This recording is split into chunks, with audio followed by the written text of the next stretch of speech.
So originally I was going to make a Fire Fist video today, but to be honest, even after spending nearly a whole day trying different builds, I've still got a shit ton more stuff I want to try out. So you're gonna have to wait a little bit on that upload. But in the meantime, hey, remember that BANLIST Konami just released that decided to give Lunalight a bit of a slapping? Well, as it turns out, despite what my comment section seemed to think, what the fuck is going on? The deck is very much alive, thanks to the new generic Beast Warrior searcher Konami just gave us. Welcome to updated post-ban Lunalight. So there is quite literally only one new addition to this list, unless of course you were a Battling Box of Veil player, which then just exchanged those boys out for some Kuribohs. The only new addition is of course Fire Formation Tenki. Now just as a bit of a heads up, you guys will be seeing a ton of videos from me using this card to update older decks in the upcoming days and weeks, as for whatever reason when Konami decided to create this card, they decided to make it a generic. Very smart idea that was. Upon activation, Tenki can add any level 4 or lower Beast Warrior monster from deck to hand, and it also grants 100 attack to each of your Beast Warrior monsters. So although Lunalight just lost 1 copy of Marten and 2 copies of Bird, it doesn't really matter, as we just lost 3 cards in exchange for 3 new cards. 3 new cards that are just searches for literally any Lunalight in your deck. You could even make the argument that Lunalight is now stronger than it was before. Alright guys, that's going to be it for the decklist portion of the video. Just a reminder, I'm now doing commentary over the gameplay for those interested in that, which will be the remainder of the video. I apologise if this wasn't the upload you were kind of expecting today, but I promise you'll get a Fire Fist, Galaxy Eyes, plus many more new box related stuff over the coming days.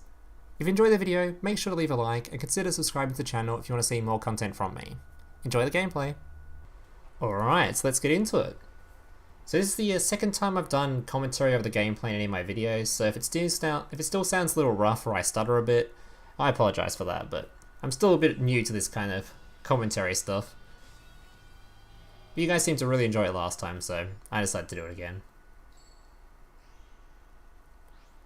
Alright, so first replay I think was against a Fire King player.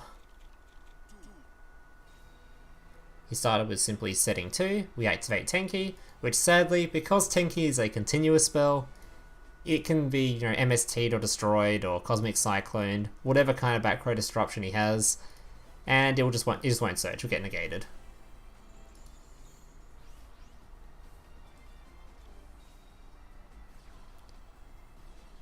Very standard Fire King stuff.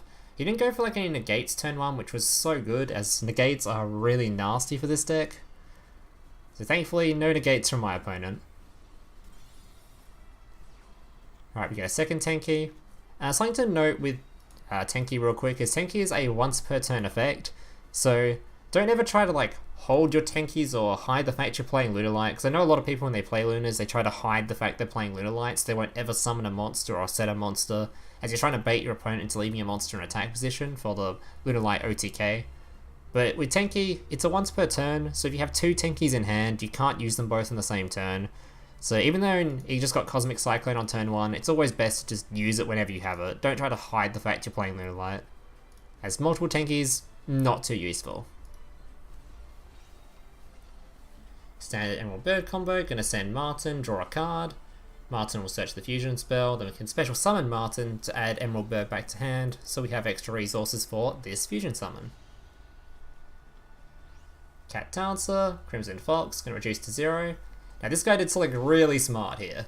So we did the normal combo of tributing off whatever we had so that our Cat Dancer can swing twice. We've already reduced his monster to 0 attack, and it cannot be destroyed by battle once per turn thanks to Cat Dancer's effect. But our opponent does something very clever. So he doesn't try to Book of Moon our card, which of course will get negated. He uses his big swole brain over here to turn his monster face down, so no lethal is going to happen. Thankfully though, Cat Dancer can beat the living shit out of anything he summons. We can just attack every monster. So we make sure to remove the negate from the board.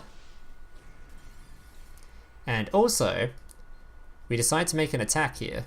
So because we're at 2200 life points, if we swing in here with a 2500 monster, we drop ourselves down to Destiny draw range. So me also using my big brain here.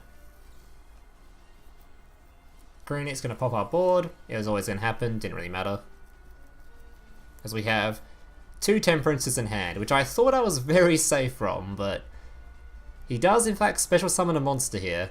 Thankfully there was no normal summon of an Avata, as if there was an Avata here he would have 3 monsters and would be negated and just die, but he doesn't have a third one. So Temperance keeps us alive. Easiest Destiny draw of my life. Search for White Rabbit. White Rabbit's so good in this situation as we still need 2 monsters to fusion summon. White Rabbit special summons a card back, so it's perfect. Also, we now know what our opponent plays for back row. We know he plays Book of Moon, so we suspect he has another Book of Moon. And if he does, it doesn't matter if he turns our monster face down, because we're fusion summoning.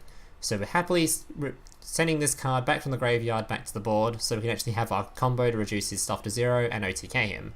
Normally you want to leave the Crimson Fox in grave, generally, to keep your cards alive if he has a target effect, but we think this is Book of Moon. Also, we can't actually OTK him if we special summoned an Emerald Bird, so it's better just to summon the Crimson Fox here. Even if he does have like some kind of Treacherous or something here, I think it's just better to go for the lethal here. White Rabbit can return it to hand. Lunalight Fusion. It was activatable, by the way. So whatever he had, he could have used it there. It was probably just a Cosmic.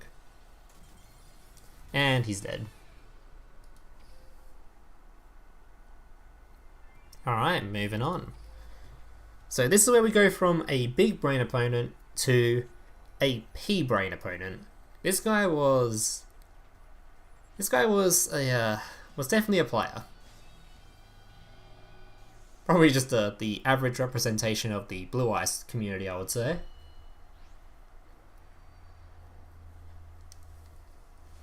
Yeah, this guy did some interesting stuff, some very questionable stuff.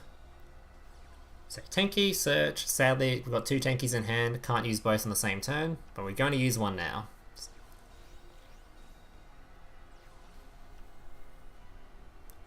Adds a White Stone, draws a bunch of stuff, summons a Blue Eyes, and here comes the very intelligent play. So he sees he's playing against a Yami Yugi, and for some reason he doesn't think maybe it's not the best idea to proc his Destiny draw. Just for reference, if you're new to the game, if you see you're playing against a Yami Yugi, don't do what this guy did. If you have no chance of lethal, don't swing 2000 damage into your opponent. You're just going to give him a free draw of any card in his deck. You're just proccing his skill. So don't do what this guy did. It's very dumb. So he has no back row left, absolutely no negates on board or anything. This is just a standard OTK combo. Same stuff as normal, we just use Marten, discard, draw a card, Marten searches a fusion, special summon back the Marten to give us more resources. Summon out Cat Dancer,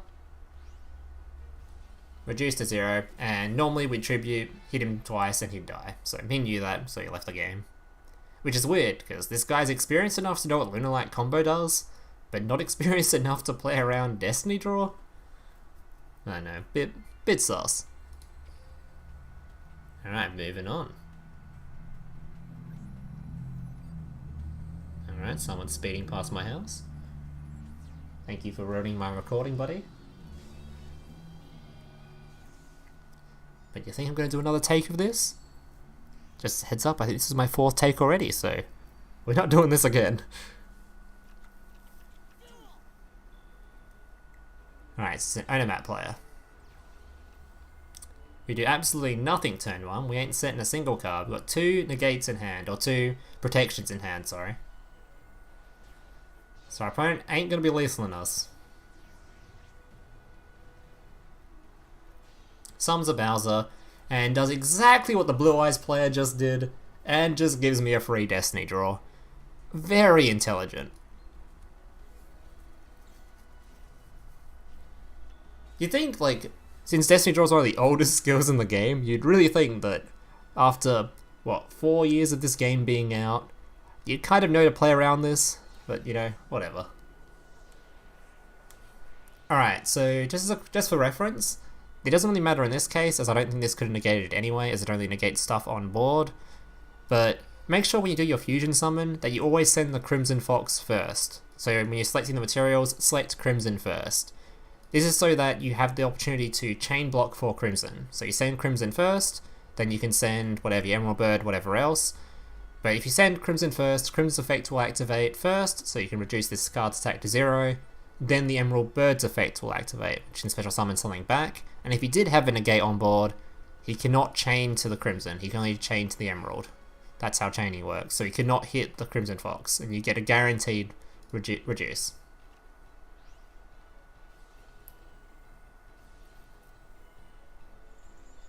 Didn't matter here though, like I said. Now, here, we could have tried to use this card's effect to attribute this to attack twice, but obviously he would have negated it. So instead, we used our big brain, and we just summoned a big boy. Easiest Xyz of our life. Still not going to use its effect though, because we don't want to take free damage, but... Ooh. That's a new animation. Not sure when they added slow-mo to the game, but looks kind of cool.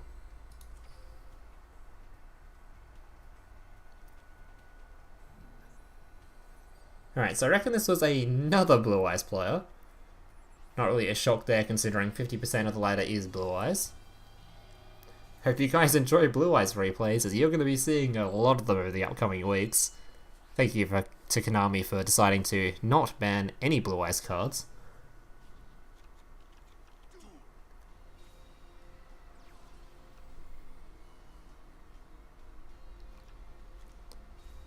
This Blue Eyes player had a bit more of a brain than the previous one though, so no free Destiny draw procs or anything from this guy. As you can see, he's using this brilliant, very BANLIST enforced Decklist here.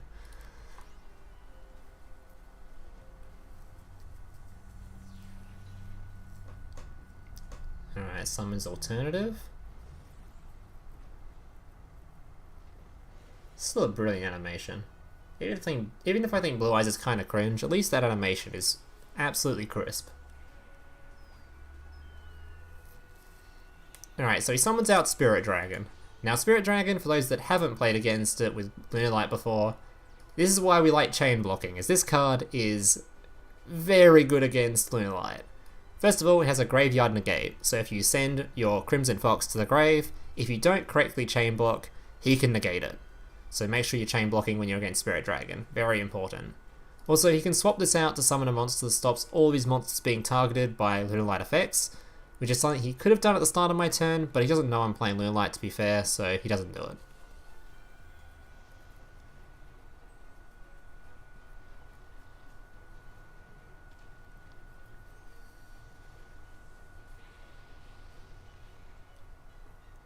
Summons 2 Blue Eyes thanks to being able to send 2 stones in one turn. This guy had an absolute nuts opening, by the way. You can set up this kind of a board and a back row, you know you drew the absolute nuts. This was disgusting. Absolutely gross. Right, he breaks the Tenki, so this means, just like with the first replay, Tenki won't get the search. So I think for this position I had 0 chance of OTKing him. I don't really remember why exactly, but I think there was no OTK setup. Yeah, I not quite remember why. I think it might have been because he had a negate with Spirit Dragon. Either way, I wasn't able to OTK him here, so we just summoned our big boy, Mr. Untargetable, Sabre Dancer. Try and use Emerald Bird's effect. Of course it gets negated, or would be negated, but we chain blocked it with Marten. Which then allowed us to summon back White Rabbit. So this is really good, because we summon back White Rabbit, we can then, even if we have no resources left next turn, if we Destiny draws us or whatever, we only need 1 fusion spell, 1 card, and this card can bring back something, so we'll have 2 resources on board. So it's very good to search White Rabbit. Also, because we have Marten Grave, we can just add it back to hand whenever.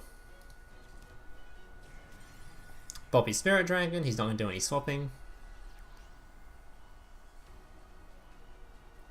So Blue Eyes have 2 ways to out a Sabre Dancer. First one is of course using their skill, which gives them the Twin Burst. Twin Burst, whenever it swings into a monster, it can banish it, or choose to banish it if it doesn't destroy it. He also could have summoned the big Xyz boy that tributes to destroy and it's not targeting, but he decided to go for this instead. And like we said, because we'd kept this in hand, this card can then special summon something back. Thankfully we drew a Marten, which was very, very good draw. Because it meant we can use Emerald Bird's effect, tribute the Marten, and a Crimson Fox, as well as search for a fusion. We're of course going to read the back row before we summon.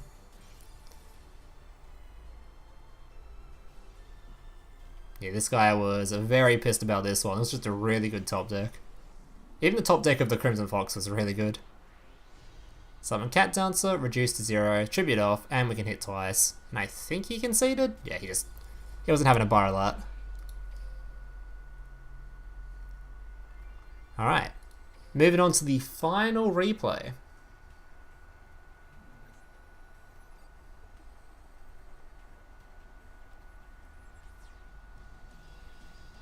Wait, this was the Harvey player. So this guy was... I couldn't tell if he was like one of the smarter players in the game or one of the dumbest. It was... This guy gave me a lot of mixed emotions. So he passes turn 1, did absolutely nothing, so I assume he just bricked. We use Tenki, we search for Bird. Bird gonna draw a card and add the fusion spell to hand. Sadly we draw a Tenki, as it's once per turn, can't use it again. Add Bird back to hand, and pass the turn. So, we're not going to try... When you play Lunalight, it's generally best not to go for any dumb, like... If your opponent leaves the board completely open, something like a big boss to try and kill him generally isn't the play. This deck is just a super slow deck. You just want your opponent to summon a monster, then you want to try and OTK him. If you had a Kuriboh in hand, you just completely decimate our board, it's just not worth it. Plus, we have 2 Kuribohs in hand, we have no chance of dying or anything, so... Playing a bit slow is fine. In this case, we probably could have summoned a boss monster. We don't know what he's playing. He could be playing Fire King or something. We might just swing in, just get our whole stuff annihilated and waste our time.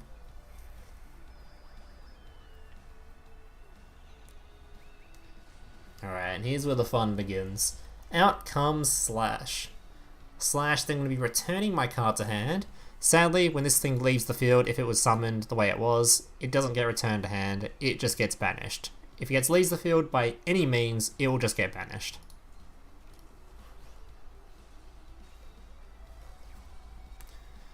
Alright, here comes the first spree of absolute intelligence. So he swings in with the first monster, then uses his big brain and decides, I don't want to proc Destiny Draw. But for some reason, he ends the turn here. He decides not to swing with the Slash.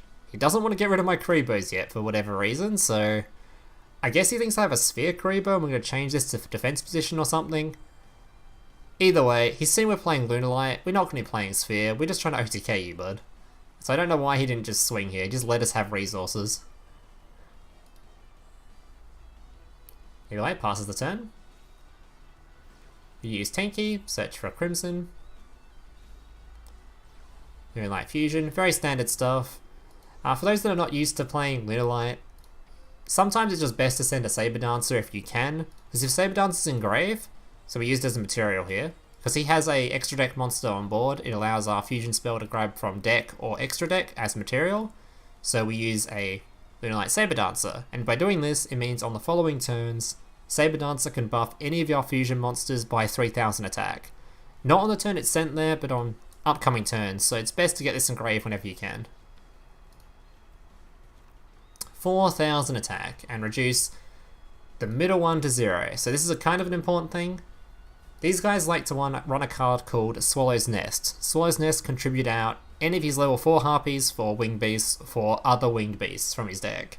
So if we targeted any of these Harpy Lady cards, if he had Swallow's Nest, he could have swapped them out.